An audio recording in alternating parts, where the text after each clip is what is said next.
We need to hide the body. Hi, and you are on my channel, Reviews with Jules, and today we are going to be discussing Season 2 of Dead to Me. And without further ado, let's get into it. Dead to Me is a drama with 10 episodes of around 30 minutes in length. There are 2 seasons and both are available on Netflix right now.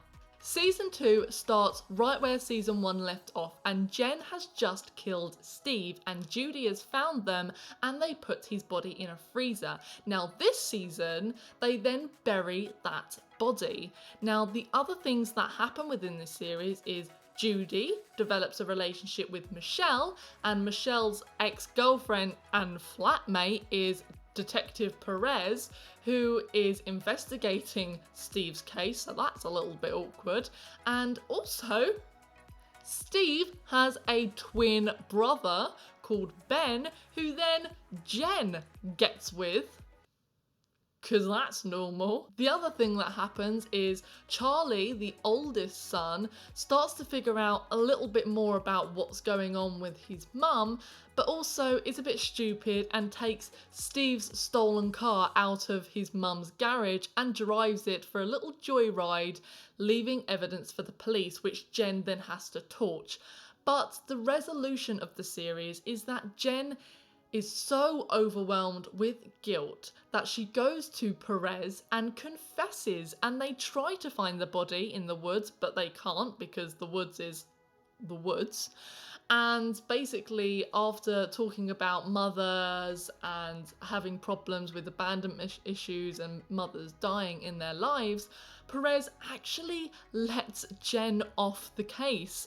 And this whole other case about the money laundering that Steve did, Judy actually manages to get all that stolen, laundered, dirty money, and then they start thinking about, shall we go on vacation, let's get a car for Charlie, and then get in an accident. And who is in the accident with them? Ben, the twin brother who started having a thing with Jen, but he was drink driving, so hit and ran, and that is where Season 2 finishes. I loved 2 major things about the series, Jen and Judy, because they just go together like apple and pie.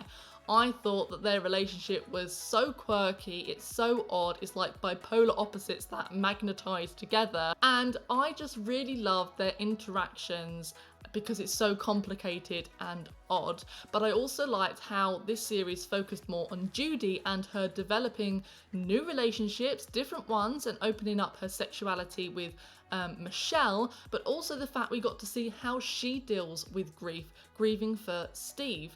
And additionally, Charlie had more of a feature in this series, which was something else that I really liked. The series was really predictable in places and far-fetched. I mean, having a twin brother who turns up on the doorstep that Jen then gets with, it's just a bit cheesy and it brought the whole series down. Moving on to characters now, and starting off with Judy, who is such a sweet individual but a massive oversharer and never really knows when to shut her mouth. Jen, on the other hand, is the loudest mouth. She is sarcastic and witty, a mother of 2. She tries her best, but she's bringing up 2 sons alone. And the connection between Jen and Judy are bipolar opposites, however, always really come together nicely, the yin to the yang. A witty black comedy that will have you giggling along, but there are some really predictable moments in it, which is why I gave Season 2 of Dead to Me 3 Jules.